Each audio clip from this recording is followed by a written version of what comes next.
Hi நண்பாஸ். இன்னக்கு உலகத்திலே ரொம்ப மர்மமான் ஆனா பெருசா பேசப்படாத ஒரு உயிரினத்தை பத்தி பேசலாம். அதுதான் தேல். நம்மில பலருக்கும் தேள்னா ஆபத்தானதுன்னு தெரியும். ஆனா உலகத்துல கிட்டத்தட்ட 10 வகையான தேள்கள் இருக்குன்னு தெரியுமா? அதுல வெறும் MC5 வகையான தேள்களுக்கு மட்டும்தான் மனுஷங்களுக்கு ஆபத்து விளைவிக்கிற அளவுக்கு விஷம் இருக்கு. அதனால அடுத்த தடவை தேலை பார்த்தா உடனே பயப்படாதீங்க. ஆனா அதே சமயம் ஹீரோ ஆகவும் முயற்சி பண்ணாதீங்க. தேள்கள் சுமார் 30 மில்லியன் வருஷமா இந்த உலகத்துல இருக்கு. டைனோஸ்களை விடவும் பழமையானவை இவை. உலகத்துல நடந்த எல்லா பெரிய அழிவுகளிலிருந்தும் இந்த தேள்கள் தப்பிச்சிருக்கு. நிஜமாவே சூப்பர் சர்வைவர்ஸ் இவங்க.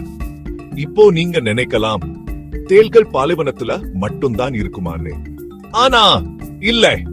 காடுகள்ல, புல்வெளிகள்ல, ஏன் மலைகள்ல சூடை இவங்களை பார்க்கலாம்.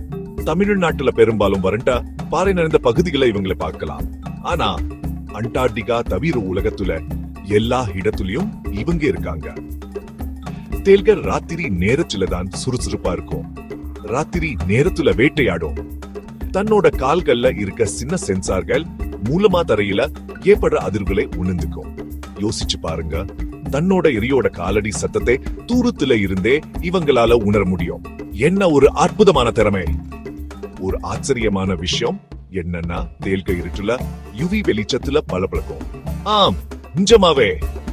நீங்க ஒரு யுவி டார்ச் அடிச்சு பார்த்தா அது பிரகாசமான பச்சை நீல நிறத்துல தெரியும். இது ஏன் இப்படி நடக்குதுன்னு விஞ்ஞானிகளுக்கு இன்னும் சரியா தெரியல. ஆனா இது ஒரு சயின்ஸ் பிக்ஷன் படத்துல வர்ற மாதிரி இருக்கும். தேளோட கொடுக்கு வெறும் தற்காப்புக்கு மட்டுமில்லன்னு உங்களுக்கு தெரியுமா? தன்னோட இறைய பக்கவாதம் ஆக்கிறதுக்கும் அதை பயன்படுத்துது. பெரும்பாலும் பூச்சிகள், சிலந்திகள், சில சமயம் சின்ன பல்லிகள் சூட. ஆனா இதுல ஒரு ட்விஸ்ட் இருக்கு. தேள்கள் எவ்வளவு விஷத்தை பயன்படுத்தணும்னு கட்டுப்படுத்த முடியும். விசேஷ சந்தர்ப்பங்களுக்கு விசிஷ்ட சேமிச்சு வைக்குது போல.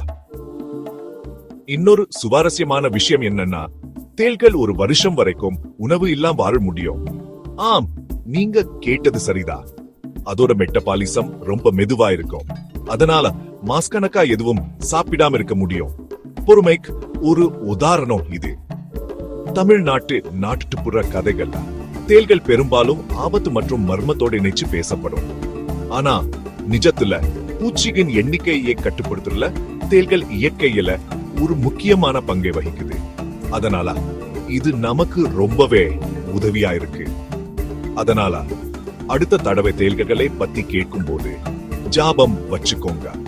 அவை பழமையான், பளபளக்கும், பொறுமையான், சூப்பர் பவர் கொண்ட வேட்டக்காரங்க. ஆனா எப்பவும் கவனமா இருங்க. அதை பிடிச்சு விளையாட முயற்சிக்காதீங்க. இந்த ஆச்சரியமான தகவல்கள் உங்களுக்கு பிடிச்சிருந்தா லைக் பண்ணுங்க, ஷேர் பண்ணுங்க. மேலும் பல சுவாரஸ்யமான அறிவியல் கதைகளுக்கு சப்ஸ்கிரைப் பண்ணுங்க. அடுத்த வீடியோல உங்களை சந்திக்கிறேன்.